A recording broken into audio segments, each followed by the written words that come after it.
The effects of inflation are getting seriously out of hand in Canada.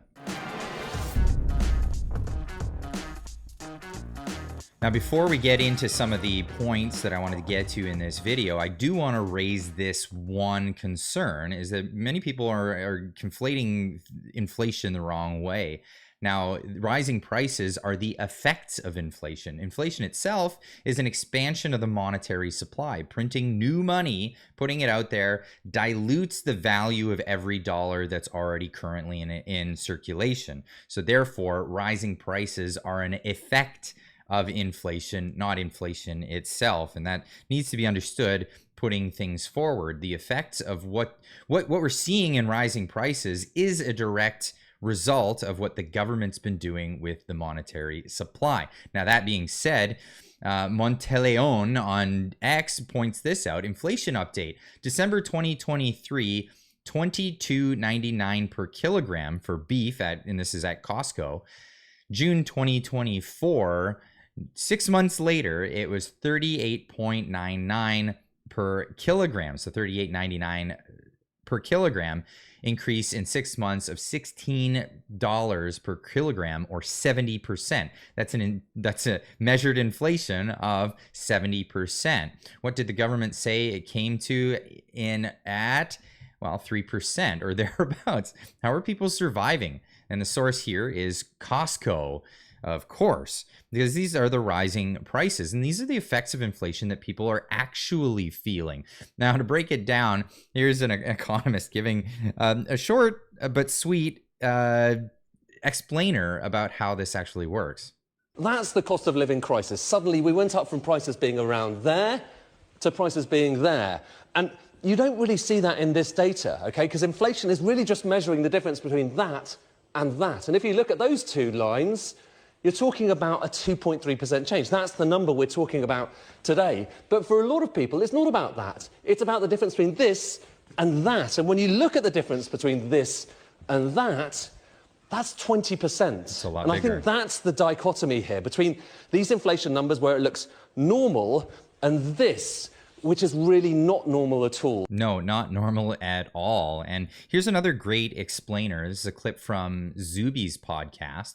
Inflation in the monetary supply isn't just stealing from your bank account, it's stealing from your time and energy. More and more with every dollar our governments print.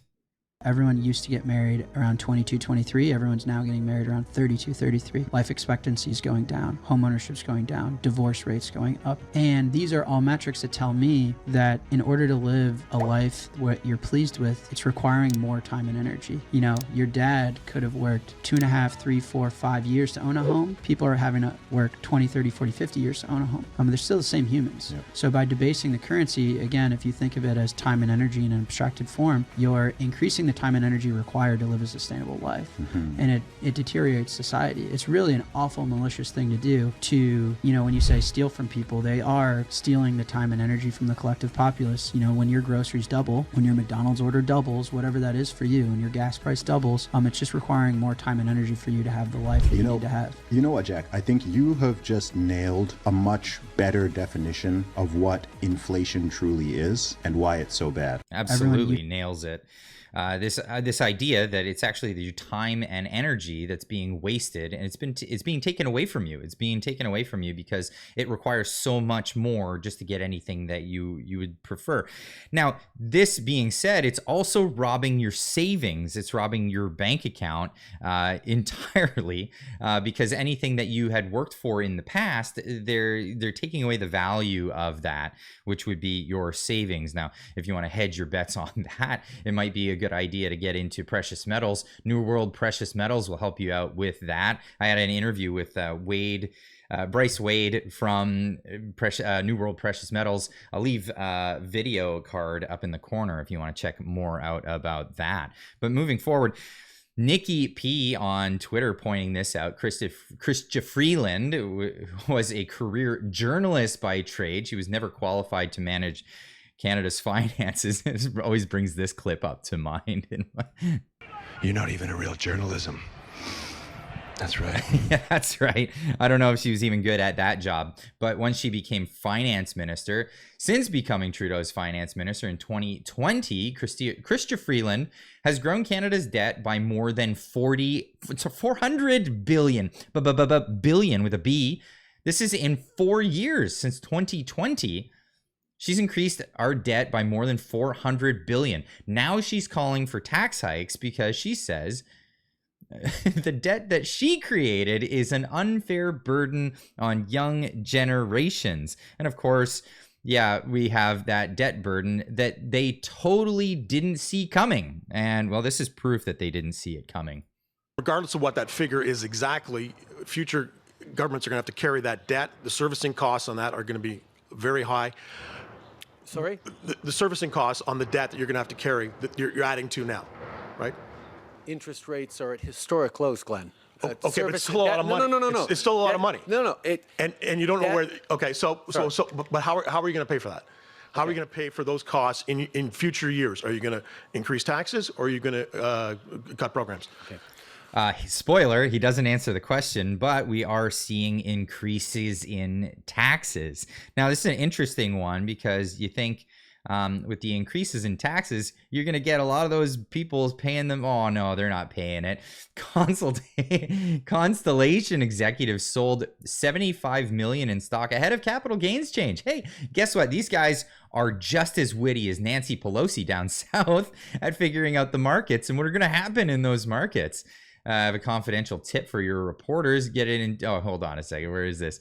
Canadian technology firm Constellation Software saw a surge in insider selling in June, driven by a senior executive's move to unload $102.6 million in Canadian, which turns out to be $75 million US, of shares ahead of a hike to the national capital gains tax. Mark Miller, not the same Mark Miller, another Mark Miller, chief operating officer of the Toronto-based firm, sold a combined 27,000 shares in 3 transactions in the middle of June, marking his first depositions of Constellation stock since 2019, according to data on Canada's System for Electronic Disclosure by insiders.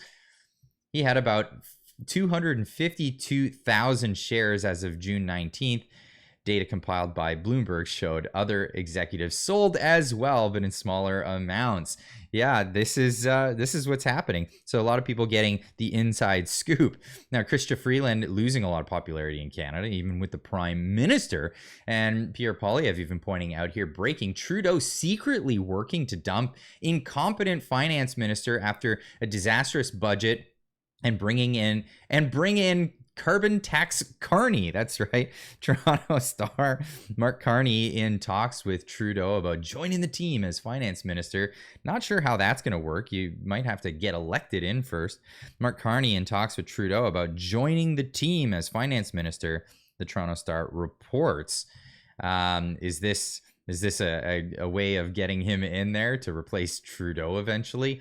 Not sure what might be happening there. Check out the last video I did talking about Trudeau's unpopularity in Canada and why he can't even show up at the Calgary Stampede anymore. But this is what's happening with a lot of our investments in Canada. So here's from the Western Standard talking about how the feds put $604 million of Canadian pension funds in a blacklisted Chinese EV company, one that they've blacklisted themselves. This is how great they are with finance. Documents show more than $600 million in Canadian pension plan funds. You know, the ones that you're not allowed, you can't back out of, you can't get out of. Even Alberta is trying to get out of this entirely. But as citizens, you're not allowed to opt out of this system. You're in that, and the government is investing that money for you, and the best things they know how to. Documents show that more than 600 million Canadian pension plan funds are in China's electric vehicle sector, which was accused by Cabinet of unfair trade practices. The Canadian Pension Plan Investment Board disclosed it held $604 million in shares in the Chinese electric vehicle sector, per Blacklock's reporter, an agency who's been doing fantastic work out there. No reason was given. Finance Minister Chrystia Freeland meanwhile, blamed Chinese industry for job-killing schemes, telling Canadian workers, we're going to protect you. How are we going to protect you? By investing your CPP contributions in these companies. Where else are we investing in? Well, we're investing, oh boy, this $60 billion Trudeau EV battery strategy is just going great, says CBC Watcher on Twitter. Northvolt CEO can consider halting the $7 billion Canadian plant amid strategy review. A strategic review is underway at Northvolt involving evaluation of timelines and capital allocation to ensure we are pursuing the most effective build-out capacity possible. Now, a lot of these guys have already been getting paid, and well, they're turning their investments. Is this really a viable way of investing the Canadian tax dollars? Well, what else have we thrown money at during the Trudeau administration? Well, bailing everybody out.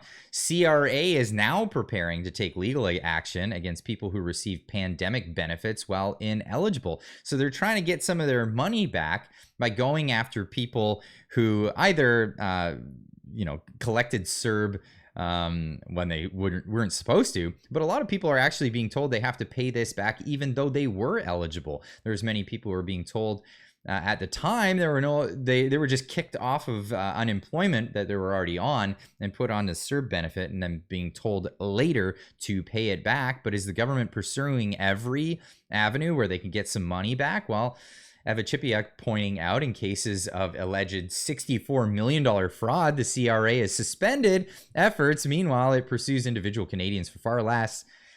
Makes me wonder if anyone is actually in charge. Canada Revenue Agency and Federal Department of Justice have made a behind-the-scenes deal with a company they continue to allege was part of a tax refund sham that tricked authorities into paying out tens of millions of dollars of public money. You can't make this stuff up, folks.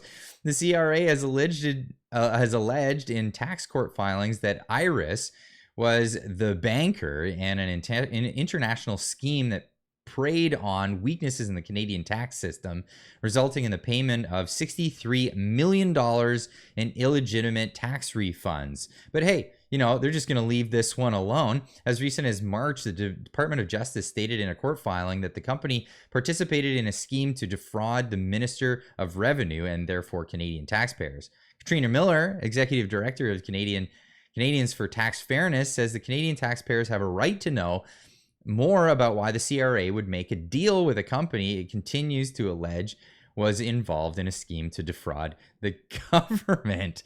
Unbelievable. Yeah, this is from the Fifth Estate. The CRA alleges this firm was part of a $63 million tax sham. Why isn't it trying to get its money back? Well, I'll give you a hint. The answers aren't in the article, just a lot more questions. But I'd love to hear from you in the comments down below. Let me know what you think of all of this. Is Christia, I can never say her name right, Mr. Speaker, is she going to be still the finance minister for much longer? I know Trudeau has a habit of throwing people under the bus whenever he gets himself in hot water. Well, he's definitely in hot water. Many Liberal, even his own side, wants to oust him and get rid of him. Is she going to be the next one under the bus? Well, let me know in the comments down below, and we'll see you in the next one. Keep on trucking.